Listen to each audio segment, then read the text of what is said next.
Estamos en página 30, y no vamos a tener tiempo en esta clase para estudiar los 7 mensajes con mucho detalle, pero lo que quiero hacer hoy es unas observaciones sobre los mensajes que espero que les ayudarán a interpretar los mensajes y estudiarlos después con más detalle. Página 30 del material. Inciso A, la situación de las iglesias. Recuerdan que para interpretar una carta, y la verdad es que cualquier libro de la Biblia, es importante establecer lo que podemos acerca del trasfondo histórico. ¿Qué es la situación, o en ese caso, qué era la situación de las 7 iglesias?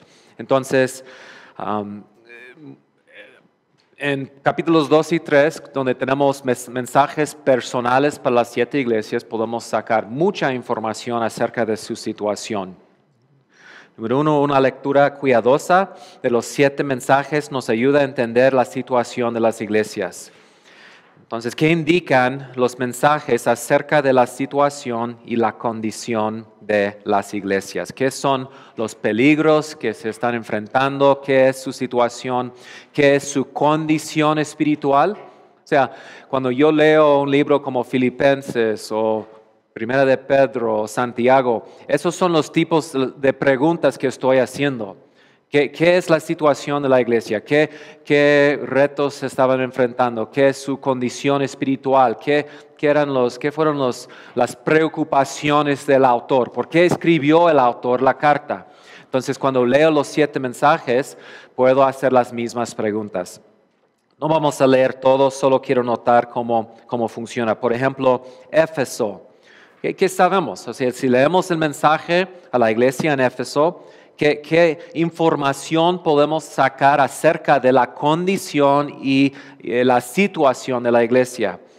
Entonces, situación, peligros. Bueno, dice que son fatigados. ¿Qué implicaría eso?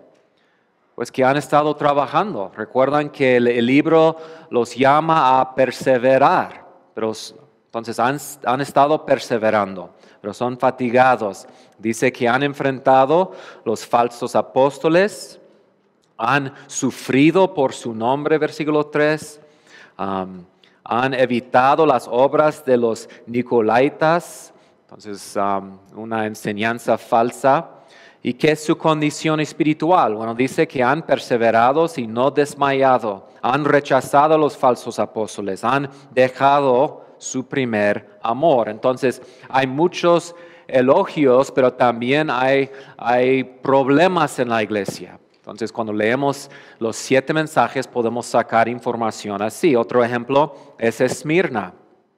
Situación, están en tribulación, están en pobreza, han sido blasfemados por los judíos. Aquí Juan llama a los judíos, o Jesús llama a los judíos, la sinagoga de Satanás.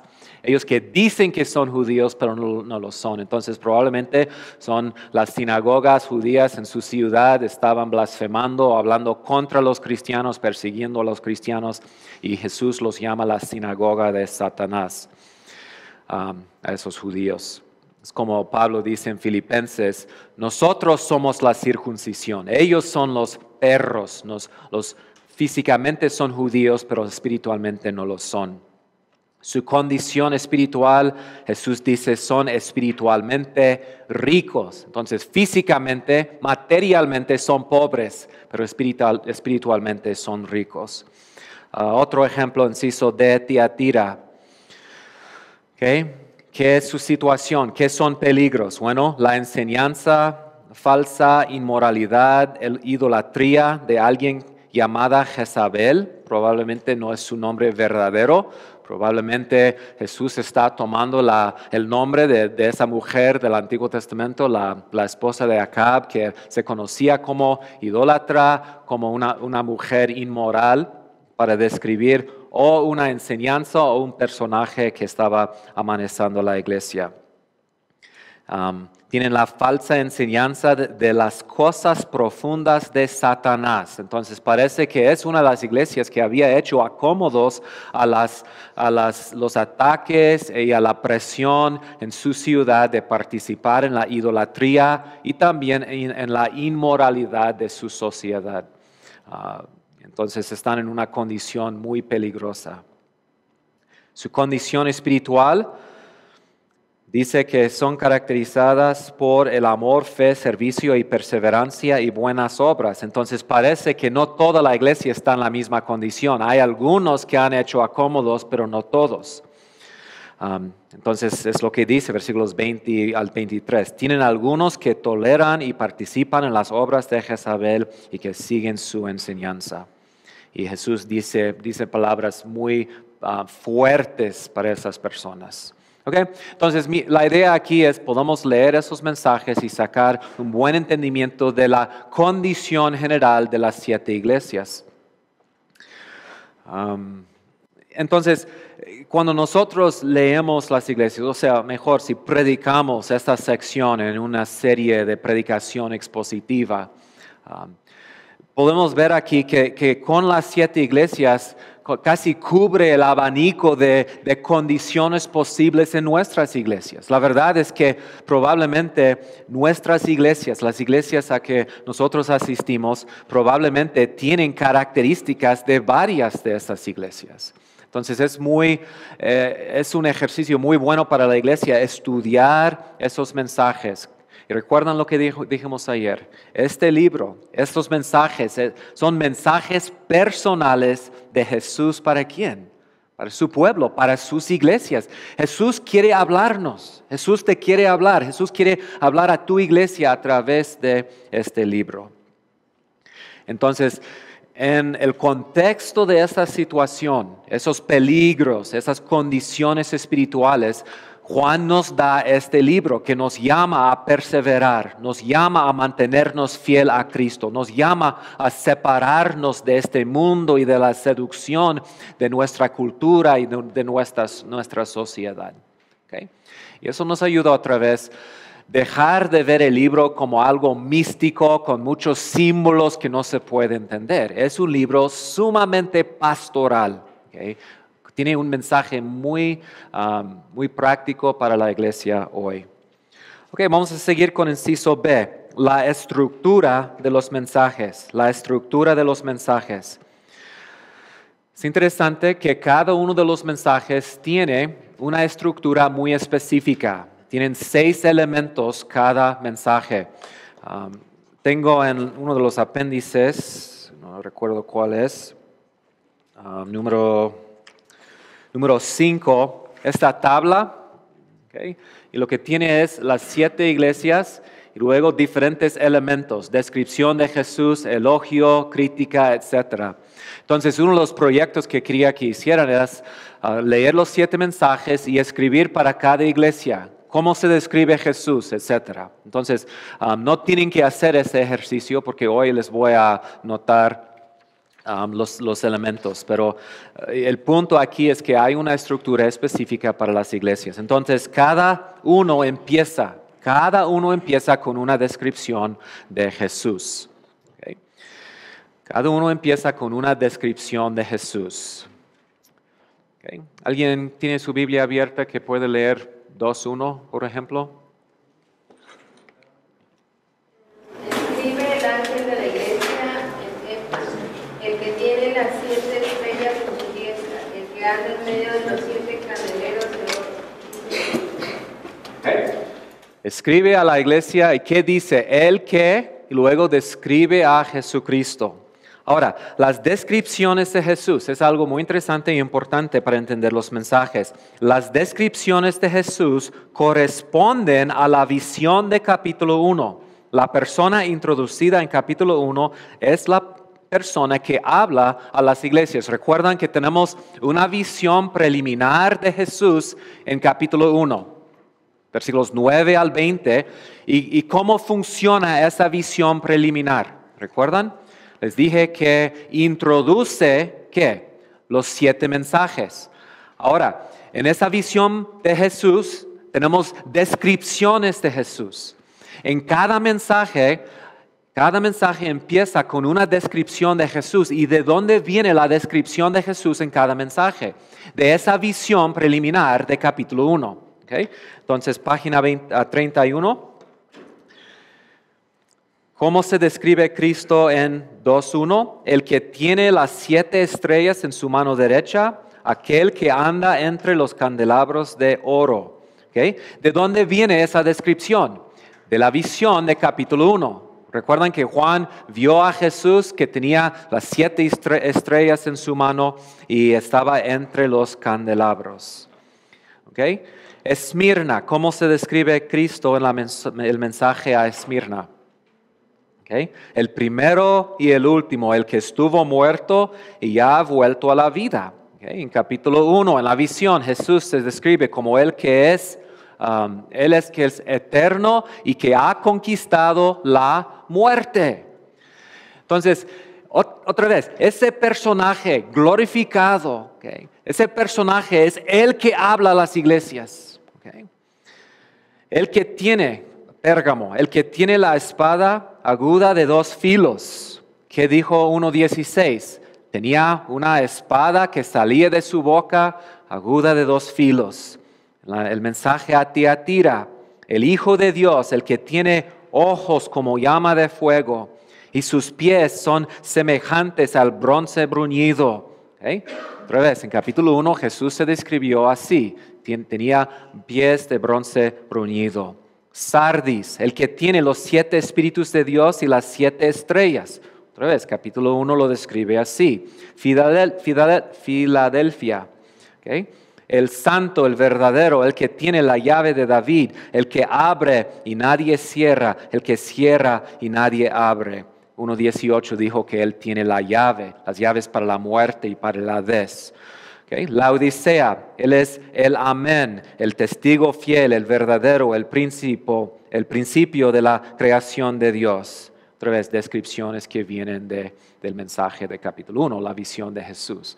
Entonces, recuerdan que ayer dije que es importante que nos quedemos impactados con la visión. ¿Okay? O sea, no nos es fácil responder como Juan respondió, cayendo como muerto. Pero, hermanos, si estamos impresionados, impactados con la persona que Juan ve en capítulo 1, eso hace los mensajes, trae más autoridad para los mensajes. Entonces, él quiere que sepan, la persona que Juan vio es la persona que comunica el mensaje. Además, inciso B, las descripciones de Jesús, en cada mensaje, las descripciones de Jesús corresponden con los mensajes específicos para las iglesias, por lo menos en 5 de los ejemplos. Entonces, a la iglesia en Éfeso, ¿cómo se describe Jesús? Aquel que anda entre los 7 candelabros de oro. ¿Okay? Jesús da una advertencia a la iglesia en Éfeso. ¿Qué era? Tiene la autoridad para quitar el candelero de su lugar. Entonces, el que anda entre los candelabros es el que tiene la autoridad para quitar la iglesia. O sea, si la iglesia no produce fruto, Jesús dice, yo los puedo quitar. O sea, yo puedo hacer la obra sin ustedes. ¿Okay? Esmirna, él es el primero y el último. ¿Okay? Él se caracteriza por la eternidad. Pero ¿qué dice a ellos? Bueno, esa eternidad de Jesús se contrasta con los 10 días de sufrimiento breve de la iglesia. También se describe como el que estuvo muerto y ha vuelto a la vida. ¿Y qué dice Jesús a ellos? Los llama a ser fieles. Dice, sé fiel hasta la muerte. El que estuvo muerto y ya vive, dice a ellos, sean fieles hasta la muerte. Pueden ver cómo la descripción de Jesús corresponde con el mensaje particular para la iglesia. Pérgamo, el que tiene la espada aguda de 2 filos. ¿Qué es la advertencia? Jesús dice que voy a usar la espada para juzgarlos. Si ustedes no arreglen su situación, yo voy a venir con mi espada y los voy a juzgar. ¿Okay? Tiatira, él tiene ojos como llama de fuego. ¿Y qué dice Jesús a esa iglesia? Jesús es el que escudriña la mente y el corazón, el que tiene esos ojos que pueden penetrar. Filadelfia, El que tiene la llave de David, el que abre y nadie cierra, el que cierra y nadie abre. Es esa persona que ofrece una puerta abierta al reino que nadie puede cerrar. Okay. Entonces, dice, sus enemigos han cerrado la puerta, no están incluyéndolos los de del sinagoga de Satanás, por ejemplo. Okay. Pero yo tengo la llave y yo dejo una puerta abierta para ustedes. Entonces, el que Juan vio es el que da mensajes y los mensajes corresponden a su identidad y a la necesidad particular de cada una de las iglesias. ¿Okay? ¿Preguntas ahí? Okay, solo son observaciones. Entonces, primero, cada uno empieza con una descripción de Jesús. Segundo, cada uno tiene un elogio. La mayoría tienen un elogio. Okay.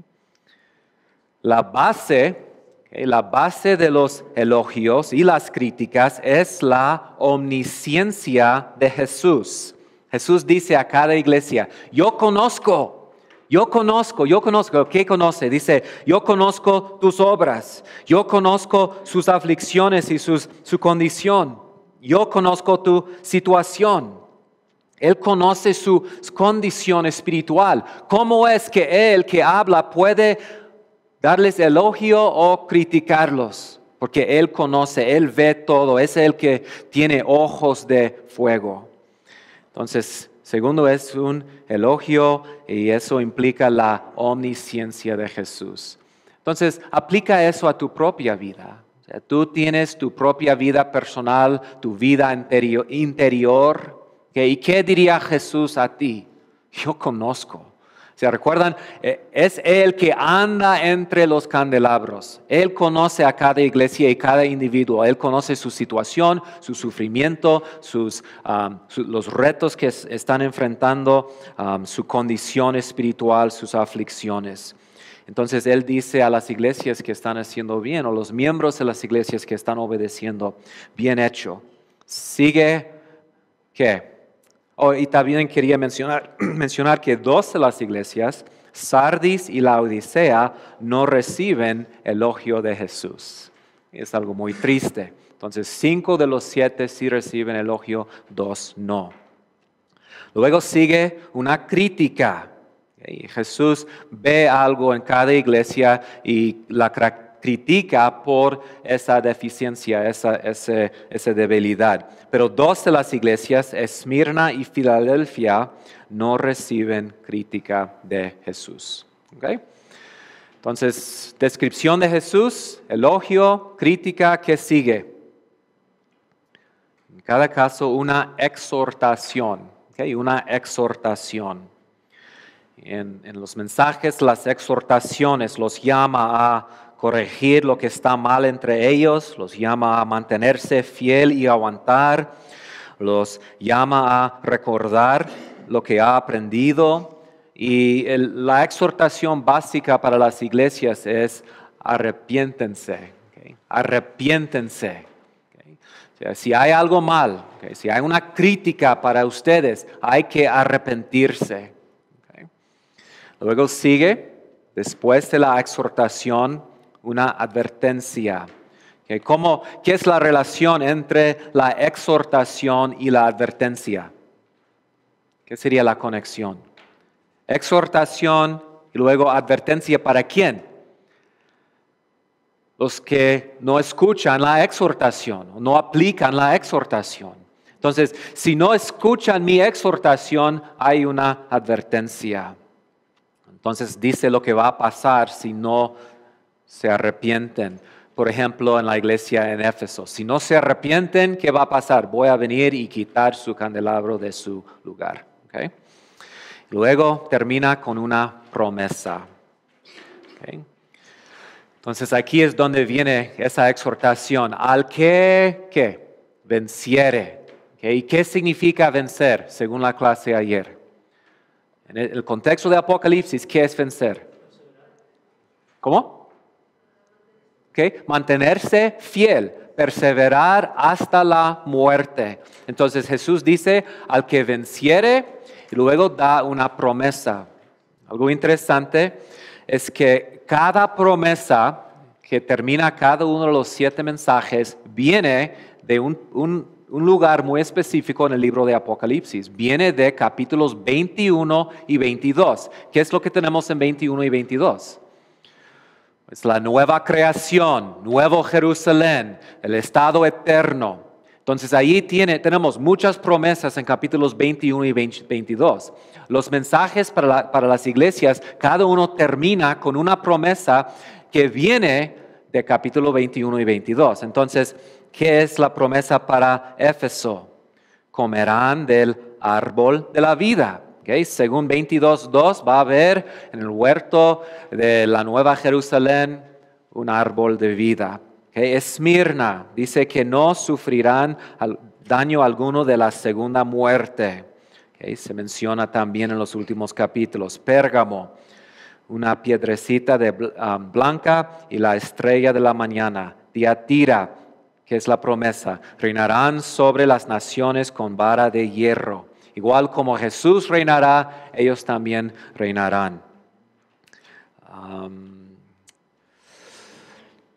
Sardis, nombre en el libro de la vida, vestido de blanco. Filadelfia, serán columna en el templo de Dios, identificado con la ciudad eterna. Un nombre grande, la Odisea, sentar en el trono y reinar con Cristo. Otra vez, los mensajes de las 7 iglesias están conectadas con el gran mensaje del libro. ¿Qué es el punto? Si ustedes vencen, si ustedes se mantienen fiel hasta el fin, ¿van a participar en qué? En todas las promesas de este libro. ¿Recuerdan cómo termina el libro? 2 ciudades representadas por 2 mujeres. Okay. 2 pueblos, el pueblo de Dios y los moradores de la tierra. Okay. 2 grupos de personas con 2 destinos muy, muy distintos. Los que vencieren participarán en el destino de la Nueva Jerusalén y la novia del Cordero. Los que no perseveran, los que siguen a la bestia, ¿qué pasará con ellos? Participarán en el destino de la prostituta del Babilonia, de la ciudad de Babilonia.